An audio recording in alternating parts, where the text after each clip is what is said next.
Hi, I'm Nicole. I'm here to tell my story. I came from losing 3 children to infidelity, now regrets. So I'm just here to tell my story because I know there's many other women out there like me. I ain't that shit. It's about self-empowerment. It's about self-awareness. It's about self-respect.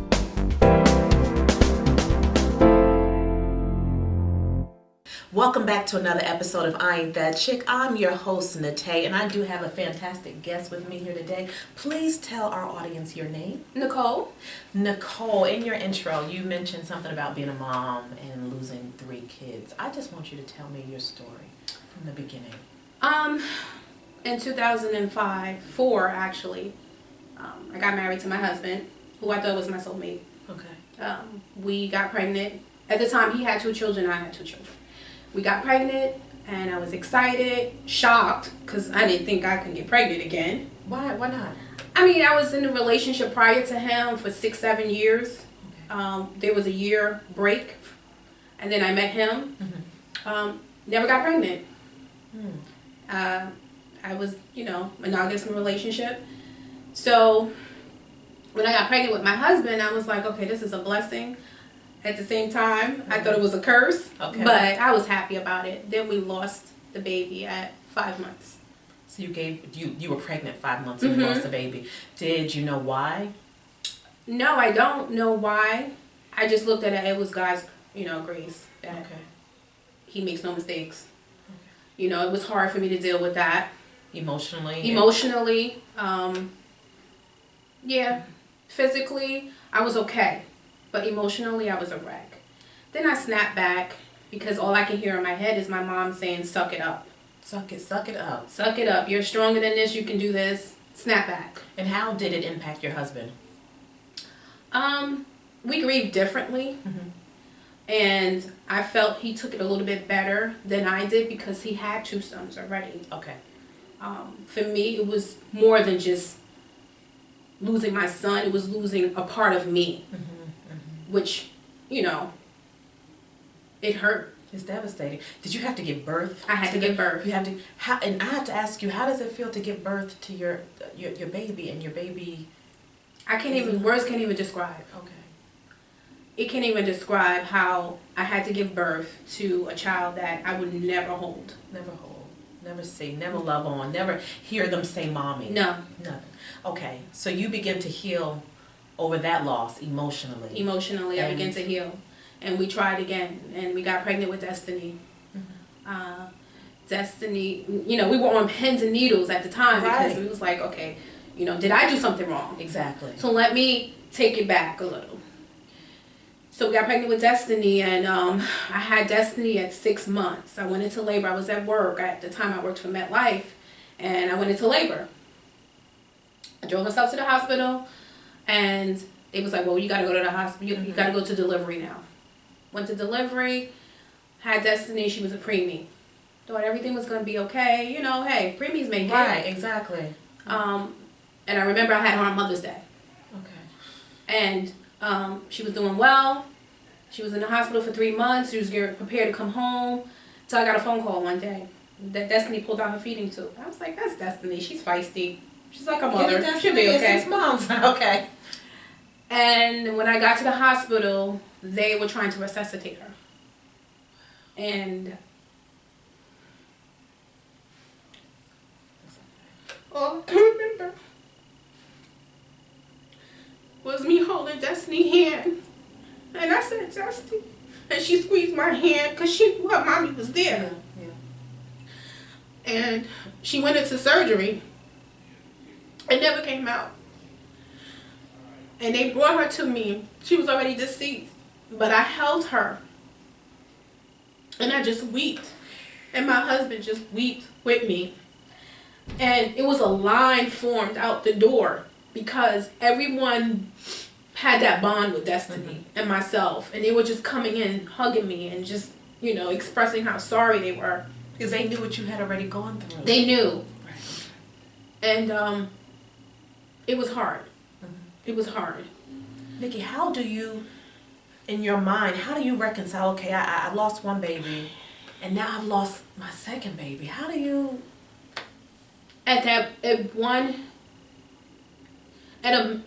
the doctor came in and said, I'm sorry, that second I felt like my life was over.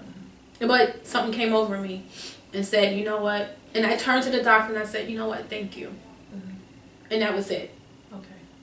And it was like, now I have to prepare to bury my daughter. And I remember buying her dress. And it was like the hardest thing I had ever had to deal with. But the crazy thing is that at the time my husband, 2 kids, came to live with us. And I put it on the back burner. I never mourned over my daughter because I knew I had to be a mother to these 2 children. So how is that being a mother to your husband's 2 children when you can't really be a mother, you can't be a mom to the 2 babies you recently lost? How is that?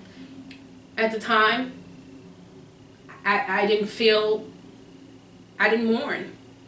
I put it on the back burner because I knew that I had to be there for them because they were going through so much. And with my own children. You don't mourn, but you grieve, and that grief is expressed in different ways. So did you maybe take that out on your husband at some point? No, I didn't. You just suppressed it. I did. And kept going, like women often do. We just keep going. I did. I kept going. And I had to be there for them. And then we got pregnant again. How soon after? 6-7 months after. We got pregnant again with Faith, and I said, I'm gonna do everything right this time. I'm just gonna sit down. And but I couldn't do that. But now you said you were gonna do everything right. Did you blame yourself? I did. You questioned yourself and thought maybe I'm doing something wrong. Maybe it's me. I questioned myself. Yeah.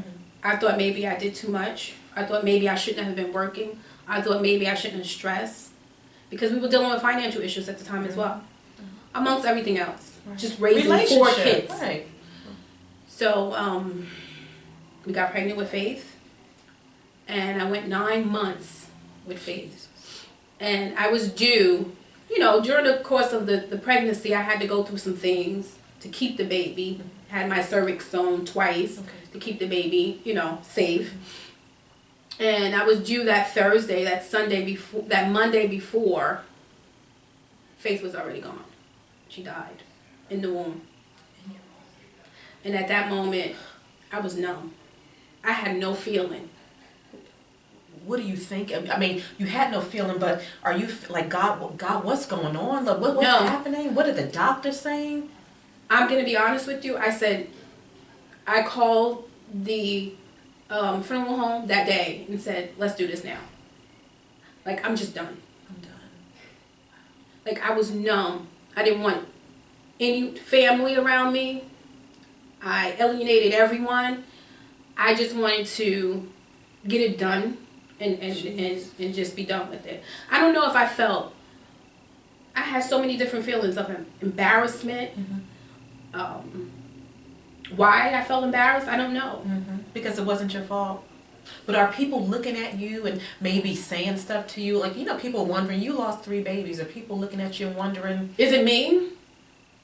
Is it my husband? We had genetic testing done. It was fine. Everything was fine. It was just fine. I guess it was meant to be. Did you question God, or did you ask God? I did. I questioned God, and I was angry. And I felt bad. I was like, is it okay to be angry at God? And because some people say, you dare not question God, or you dare not be angry at God. But what did you say to him? Why? And then when I see stories of kids being abused and killed by their parents, and I always question God, you gave them their kids, but you took mine? But then I turn around and say, Lord, I'm sorry, forgive me, please, for questioning you, because I know you make no mistakes. But I'm human. And I hurt. And I hurt. Did God ever answer you? He did. What did he say? It's okay. They're in a better place. It's okay. I'm going to humble you. I'm going to give you more than you ever could imagine. Does that, hearing God say it's okay, they're in a better place, does that soothe the hurt? At the time it didn't. No, it didn't. But when I go to the gravesite now, it does. How did it affect the relationship with your husband and your kids that you currently had? I don't know if it affected the sons that we had, because it was his sons. It affected my daughter because, you know, she was in the hospital. She bathed Destiny. She held Destiny, smelled her. It affected her. Okay. I don't know if it did affect my husband at the time, but like I said, we grieve differently. Okay.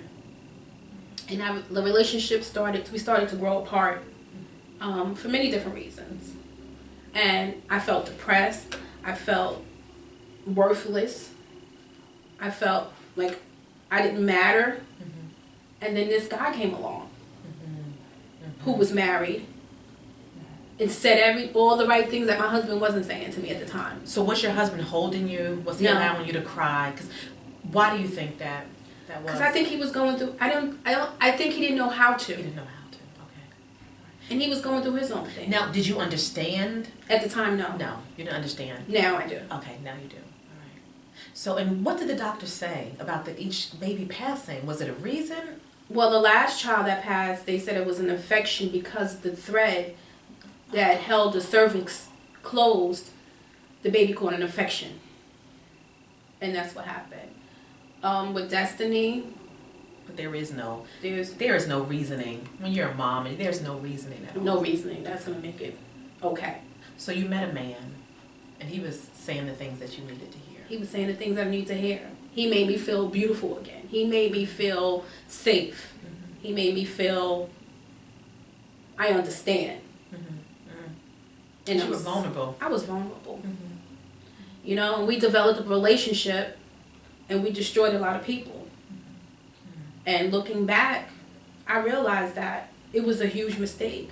And I asked God to forgive me for that but looking back now, I know that I wasn't the reason that his marriage ended. He was the reason why his marriage ended, because it was someone before me. And it was someone before her. And it was someone, this is what he did. This was a cycle. This was a cycle for him. He was a serial cheater.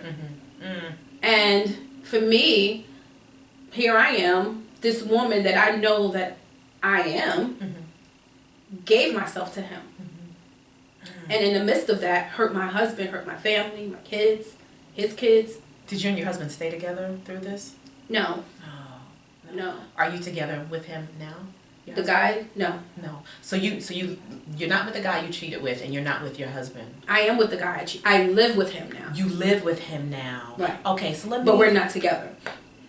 You live with him, but you're not together. We're not together. The only reason why we're still living together is because we have a lease together. Okay. And I didn't want to leave, as crazy as it may sound, I didn't want to leave the financial burden on him because it just wasn't the right thing to do. Okay. So your husband, how do you feel about him? I love him. You love him? Do you regret? Absolutely. You know, would you attempt to work that relationship out? No. No? It's No. just passed? It just passed. Nikki, how do you, most people wouldn't have been able to survive what you survived. How do you get up every day and keep hoping and keep trusting and keep believing? How do you do that? My love for God, my love for people. I go above and beyond for people. My purpose is giving. And that's what keeps me going. My children. That's what keeps me going. Do you want more kids? No. No, you're done. I'm done. When I ask you about the word hope, what does that mean to you? That there is a guy out there for me. There is a man out there for me. But I have to keep still and let God. Let God do it. Let God do it. I want you to look and talk to a viewer, because somebody may have gone through the same situation. Somebody may just, loss is loss, you know, and it comes in different forms, but somebody that's lost a lot and may not have hope, what would you say to them? Don't give up. Just keep praying, because God does answer prayers, and never give up. Just keep going. And it's been plenty of times I want to give up. But something always hold me together. Whether it's just the littlest thing or the biggest thing. I never gave up. And that's why I'm in the place I am now. I feel good about me. I love me. Amen. Amen.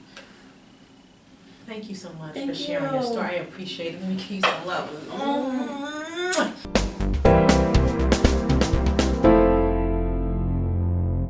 Want to find out more about I Ain't That Chick? Visit our website at www.iantthatchick.com.